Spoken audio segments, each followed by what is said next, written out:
All right, D-Class personnel, everybody take a seat. Today we're going to be looking at SCP-130, Object Class Euclid. Special Containment Procedures. SCP-130 is to be staffed by 12 D-Class 6 security agents, Level 2-130, and 1 researcher, Level 3-130, twice a day, starting at 1/2 hour before local sunrise and sunset. All staff are to be appropriately uniformed. When not staffed, 2 security agents will remain in the lobby, and 2 additional agents will patrol within the building. Agents are advised not to prevent people from entering the lobby, but to notify MTF Alpha 4, quote-unquote Pony Express, to intercept anyone who receives mail or a package.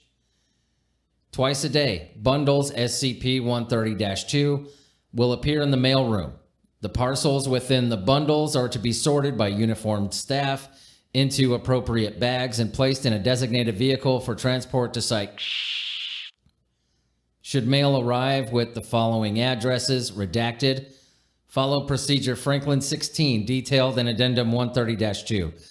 Otherwise, mail will be checked under standard practices for any items of interest. Objects are not to be placed for outgoing mail unless certified orders are given by 05- Procedure Franklin 17 outlines the protocol used in these cases. Should anyone else enter SCP-130 to use the outgoing mail slot, they are to be permitted to do so, then intercepted by MTF Alpha 4 as soon as possible for questioning. The incident is to be reviewed through security tapes and the outgoing mail watched for in subsequent bundles and checked through the list of previous parcels delivered. Description: SCP-130 is a post office in South Africa, constructed in 18. SCP-130 had been closed in 19 and left abandoned for years. The building is in excellent condition for its age and maintains itself without human intervention, including moderate structural repairs.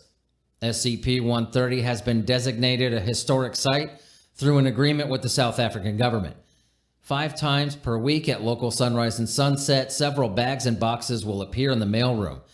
The bundles designated SCP-130-2 will show only on weekdays, with the exception of current postal holidays for bundles are to be handled as per special containment procedures as above. Inside of the lobby, along with the post office boxes, is a slot labeled for outgoing mail. The slot is able to accept packages up to 40 centimeters wide and 6 centimeters high, with no apparent limit for length. Once inserted into the slot, packages disappear and will eventually turn up in the outgoing mail bundles if they had not done so previously. Addendum 130-1. SCP-130 came to the attention of the Foundation in 19 when packages and letters began to be circulated bearing the postmark for the site. The parcels appeared in post offices throughout the world with correct postage for delivery, either locally or internationally, depending on the parcel. The parcels were often undeliverable, either to non-existent addresses or to recipients who were not at the address, and so ended up in dead letter offices. Various Foundation assets noted the odd postmark, and Mobile Task Force Alpha 4 mobilized to investigate. MTF Alpha 4 arrived in where they discovered the town had mostly been abandoned decades ago. The post office appeared to be in excellent condition, not only well maintained, but clean. While MTF Alpha 4 searched, bundles of mail appeared in the mailroom. Agents searched the bundles and discovered a variety of letters, parcels, and packages, all with that day's date and the postmark for that post office. Agent attempted to open one of the parcels, which resulted in the agent vanishing from sight. 6 days later, a package appeared inside mailroom. Inside of it was Agent and an envelope with a receipt for postage due.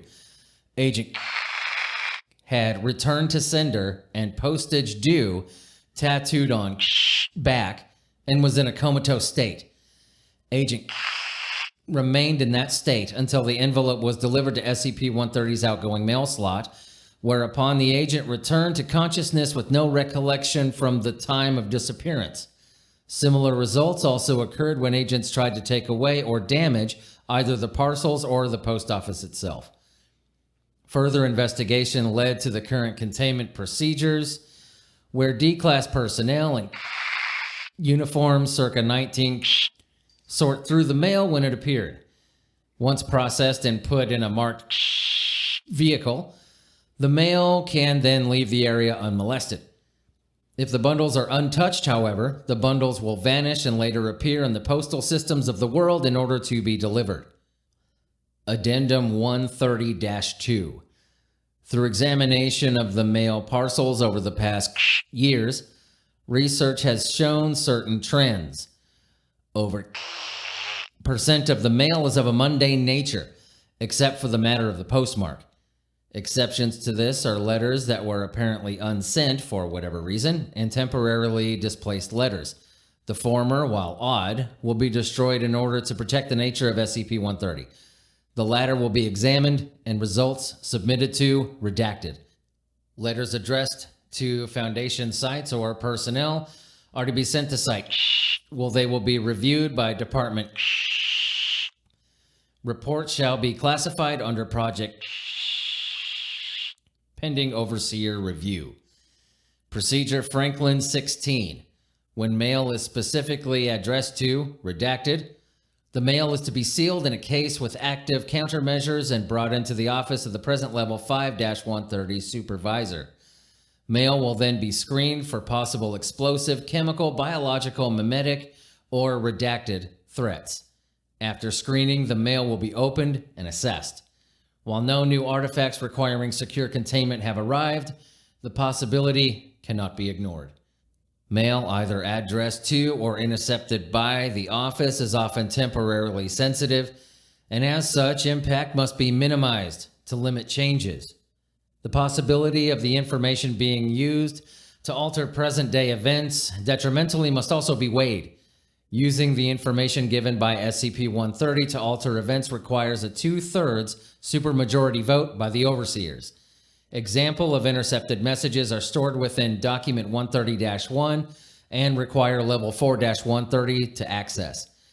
Mail with the following code phrase, redacted, are to be immediately delivered after screening without being read by 5-130.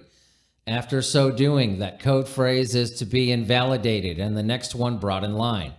Procedure Franklin 17. All outgoing mail is to be sent with appropriate current postage for at the time of sending and must be marked with the code phrase redacted. The mail sent by this method is to be logged, then cross-checked with past parcels to ensure temporal integrity. Upon attempt at mailing, should a receipt appear for postage due, the amount shall be placed in an envelope and put in the outgoing mail slot.